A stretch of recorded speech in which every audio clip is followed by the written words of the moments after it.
నమస్కారం. మహాపెరియవావారి ఒక అద్భుతమైన ప్రవచనం ఆధారంగా జీవితానికి సంబంధించిన ఒక లోతైన విషయాన్ని ఇప్పుడు తెలుసుకుందాం. అవును. మనందరికీ జీవితంలో ఎప్పుడో ఒకప్పుడు ఈ ప్రశ్న ఎదురయ్యే ఉంటుంది కదా. అయ్యో, ఇంత భక్తిగా పూజలు చేస్తున్నామే, ప్రార్థనలు చేస్తున్నామే, అయినా కూడా మన జీవితంలో ఈ కష్టాలెందుకిలా వస్తున్నాయి అనిపిస్తుంది. సరిగ్గా మహాపెరియవారు వారి ఈ ప్రవచనం ఇదే ప్రశ్నతో మొదలవుతుందన్నమాట. మరి దీనికి దొరికే సమాధానం మన ఆలోచన విధానాన్నే మార్చేస్తుంది. మొదటిగా మనం చూడబోయే అంశం తున్బత్తిల్ ఒరు అరుళ్ అంటే కష్టంలో ఒక కృప. వినడానికి ఆశ్చర్యంగా ఉంది కదూ. అసలు మనం కష్టమనుకునేది నిజానికి మరో రూపంలో ఉన్న దైవకృప అయితే? మహాపెరియవా వారి బోధనల సారాంశమంతా ఈ ఒక్క వాక్యంలోనే ఉంది. భగవంతుడు మనకు ఇచ్చే కష్టం కూడా చివరికి మన మంచికేనట, మన అంతిమ శ్రేయస్సు కోసమేనట. ఇది ఎలా సాధ్యం? కొన్ని ఉదాహరణలతో చూస్తే మనకే అర్థమవుతుంది. ఒక చిన్న పిల్లాడున్నాడు అనుకుందాం. వాడు ఆడుకుంటూ మట్టి తింటున్నాడు. అది చూసిన తల్లి ఏం చేస్తుంది? వెంటనే వాణ్ణి ఆపి అవసరమైతే చేతులు కట్టేస్తుంది. అప్పుడా పిల్లాడు ఏడుస్తాడు. మా అమ్మ ఎంత చెడ్డది, నన్ను కొడుతోంది, హింసిస్తోంది అనుకుంటాడు. కాని తల్లి మాత్రం నవ్వుకుంటుంది. ఎందుకంటే ఆ మట్టి తింటే బిడ్డకు అనారోగ్యం చేస్తుందని ఆమెకు తెలుసు. బిడ్డకు కనిపించేది ఆ క్షణపు కష్టం, తల్లికి కనిపించేది బిడ్డ భవిష్యత్తు ఆరోగ్యం.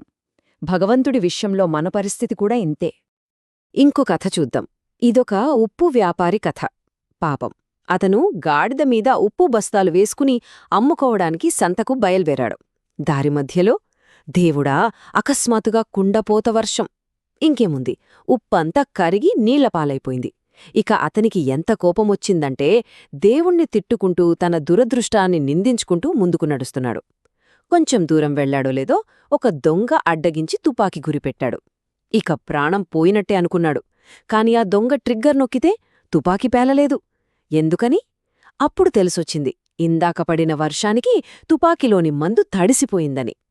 అప్పుడర్థమైందా వ్యాపారికి, ఆ వర్షం తన ఉప్పును పాడుచేయడానికి రాలేదు, తన ప్రాణాన్ని కాపాడటానికే వచ్చిందని. చూశారా ఎలా ఉందో? సరే, ఇప్పుడిదాకా మనం చూసినవి లౌకికమైన ఉదాహరణలు. ఇప్పుడు ఈ చర్చన కొంచెం లోతుగా తాత్విక స్థాయికి తీసుకువెళ్దాం. ఈశనుం బౌద్ధముం అంటే శివుడు మరియు బౌద్ధం అనే అంశం కింద మాణిక్యవాసగర్ అనే గొప్ప ఋషి జీవితంలోని ఒక సంఘటన ద్వారా జీవిత పరమార్థాన్ని తెలుసుకుందాం. మాణిక్యవాసగర్ చిదంబరంలో శివానందంలో మైమరిచి ఉన్నారు. ఆ సమయంలో శ్రీలంక నుండి కొంతమంది బౌద్ధ పండితులు వచ్చి ఆయనతో వాదనకు దిగారు. వారి మధ్య జరిగిన ఆ సంవాదం రెండు గొప్ప తత్వాల మధ్య ఉన్న తేడాను మనకు కళ్లకు కట్టినట్టు చూపిస్తుంది. ఇక్కడ చూడండి, బౌద్ధం యొక్క అంతిమ లక్ష్యం నిర్వాణం అంటే శూన్యం, ఏమీ లేని స్థితి. ఒక దీపం ఆరిపోతే ఎలాగైతే ఏమీ మిగలదో అలాగే జీవం కూడా అంతమై శూన్యంలో కలిసిపోవడమే వారి మోక్షం. కాని మన వేదాంతం యొక్క అంతిమ లక్ష్యం పరంపురులు అంటే ఆనంద సాగరమైన పరమాత్మలో ఐక్యం కావడం. ఒక మార్గం శూన్యానికి దారితీస్తే ఇంకో మార్గం అనంతమైన పూర్ణత్వానికి దారితీస్తుంది. ఇక ఈ ప్రవచనంలో అత్యంత కీలకమైన ఒక అద్భుతమైన ఘట్టానికొచ్చేశాం. అదే తిరునీట్రిన్ తత్వం అంటే విభూది యొక్క తత్వం. ఆ బౌద్ధ పండితులకు పరంపరుడనే ఒక పదార్థం ఉందని మాణిక్యవాసగర్ గారు కేవలం ఒక పిడికెడ బూడిదతో ఎలా నిరూపించారో దాని వెనుక ఉన్న ఆ గంభీరమైన తత్వాన్ని ఇప్పుడు మనం తెలుసుకుందాం. ఈ ప్రపంచాన్ని చూడండి, ఎన్ని రంగులు, ఎన్ని రూపాలు!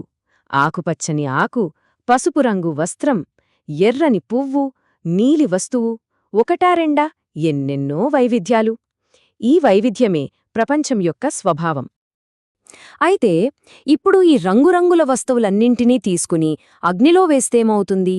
వాటి ప్రత్యేకమైన రంగులు, రూపాలు అన్నీ మాయమైపోయి అన్నీ ఒకేలా నల్లగా మారిపోతాయి.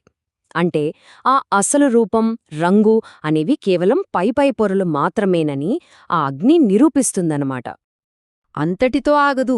ఆ నల్లని పదార్థాన్ని ఇంకా ఇంకా కాలిస్తే చివరికి ఆ నలుపు రంగు కూడా పోయి స్వచ్ఛమైన తెల్లని బూడిద మాత్రమే మిగులుతుంది.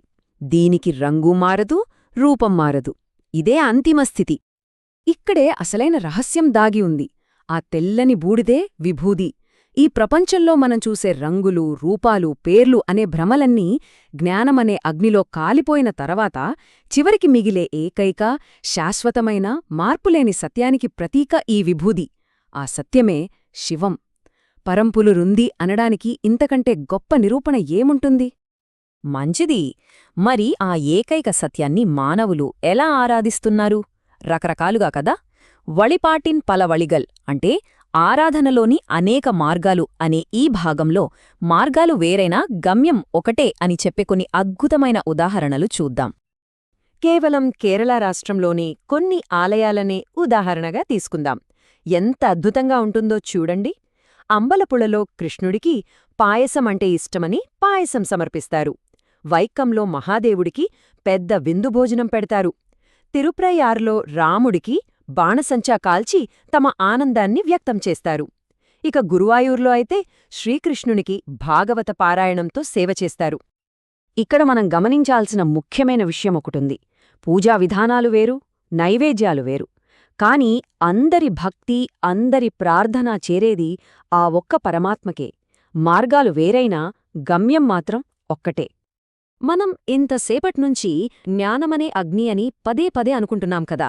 అసలు జ్ఞానం ఎనుం నెరుప్పు అంటే ఏమిటి ఆ అగ్ని? అది మన జీవితాలకు ఎలా ఉపయోగపడుతుంది? ఈ చివరి భాగంలో దీని గురించే తెలుసుకుందాం. జ్ఞానమంటే మరేదో కాదు, అన్ని రకరకాల రూపాల వెనుక ఉన్న అసలైన పదార్థాన్ని, ఆ ఒక్క సత్యాన్ని చూడగలగడమే. ఈ ప్రపంచంలోని వైవిధ్యం వెనుక దాగియున్న ఏకత్వాన్ని గ్రహించడమే నిజమైన జ్ఞానం. దీన్ని ఒక సింపుల్ ఉదాహరణతో అర్థం చేసుకుందాం. మనలో చాలామంది నవరాత్రులకు గొలువు బొమ్మలు పెడతాం. ఒక చిన్న పిల్లాణ్ణి తీసుకెళ్లి ఆ బొమ్మలు చూపిస్తే, ఇదిగో పోలీస్ బొమ్మ, అదిగో కూరగాయల బొమ్మ, ఇది రాజు బొమ్మ అని వేర్వేరుగా చూస్తాడు. కాని కాస్త వివేకమన్న పెద్దవాళ్ళు చూస్తే ఏమనిపిస్తుంది? అరే, ఈ బొమ్మలన్నీ మట్టితో చేసినవే కదా, రూపాలు వేరైనా అసలు పదార్థం మట్టే అని అర్థం చేసుకుంటారు. ఆ పైపై రూపాలను కాల్చివేసి అసలు పదార్థమైన మట్టిని చూడగలగడమే జ్ఞానం. ఆ విధంగా అనేకత్వంలో ఏకత్వాన్ని చూడగలగడమే జ్ఞానం. ఈ ప్రపంచంలోని అన్ని రూపాలు, పేర్లు, బంధాలు అన్నీ కూడా ఆ ఒక్క పరమాత్మ నుండి వచ్చినవేనని తెలుసుకోవడమే జ్ఞానోదయం. కాబట్టి చివరిగా మనం నేర్చుకోవలసిన పాఠం ఇదే. మన ప్రయత్నం మనం చెయ్యాలి, 100% చెయ్యాలి. కాని ఫలితాన్ని మాత్రం ఆ భగవంతుడికి వదిలేయాలి.